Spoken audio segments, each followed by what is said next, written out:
Dr. Doolittle responded, and I think he did too little too late. So in my last video, I talked about Dr. Doolittle's apology video, which you can watch on the card up there. So he made a 3-minute apology to a video that was 40 minutes, but that's grand, it's fine. It's fine. As long as it's good, you know what I mean? As long as the apology's good. The first major gripe is, why did he put it on a green screen? Because I could do this, or this, or this, or even this. Oh wait, no, that's too far, stop. Like a 3-minute apology to a 40-minute expose video is insane. And he didn't even really apologize to H3, he apologized to his community.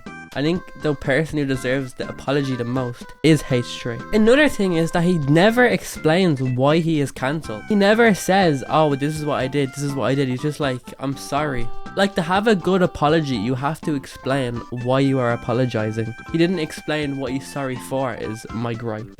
He should be getting into detail, into the nitty gritty of why he was wrong. And he just didn't do that. And his main reason on why he made the video is because he was just so angry because he has trauma from his experience with his immune condition. Now, Jake Doolittle does have an autoimmune disease called chronic Lyme disease. And now, I'm going to give him some of his own medicine back, right? I'm going to feed him his own medicine back to him. There's no evidence that chronic Lyme disease even exists. And now, I believe he does have an autoimmune disease. But you can't be spouting out how Ethan is profiting off his alleged disease when you're claiming that you have a disease that in the science world doesn't exist, and you're making t-shirts with it that only 10% go to your charity, which we'll get back into at the end of the video because he does talk about that. But weren't people telling him that it was a terrible idea? Like, he uploaded that trailer and everyone was like, no, don't do this. And then there had to have been people in his life that are like, don't do this, bro. But he still did it because he was apparently so angry. And you know what that shows?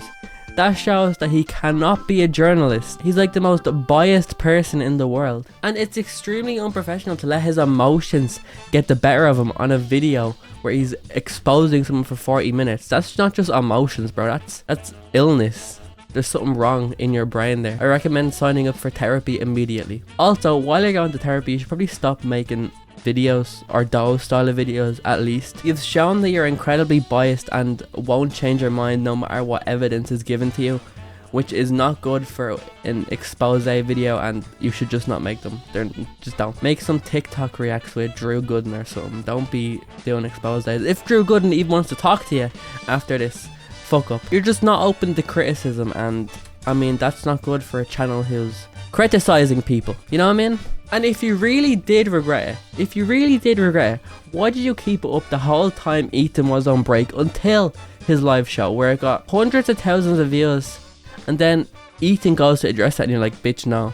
I don't think you regretted it. If you regretted it, you would not have just removed it when Ethan went live because you were scared. You obviously are just scared of the backlash and hate, and you can't take criticism. You're just not a good guy. There's something up with you mentally. Maybe don't make TikToks. Maybe work in Starbucks or something. And now we get to the part that really annoys me. Now, he addresses his charity at the end of the video and talks about the criticism people are giving it. That only 10% of profits are going to the charity, which is pretty scummy if you ask me. So the reason he says that he gives 10% of the profits to charity is because his merch line came first and then his charity came later with the same name. And he said, even though I don't have to, why don't I give 10% of the line to charity? I don't know about you, but if I see a merch that has the same tagline as a charity, I'm gonna think it's all the profits are going to the charity. It's just, it makes sense. It's just, that's the way it works most of the time, and that's what I think any sane person would think. And he claims that he spent a lot of money on getting the merch up and running. Now, Mr. Doolittle, 10% of the profits means the money you profit, the money you're getting. It doesn't matter the cost of the manufacturing, it's the profits you're getting. You're making profit. It's already all paid for. Don't try and deceive me, Mr. Doolittle. Don't act like you're not profiting. You're profiting, bro.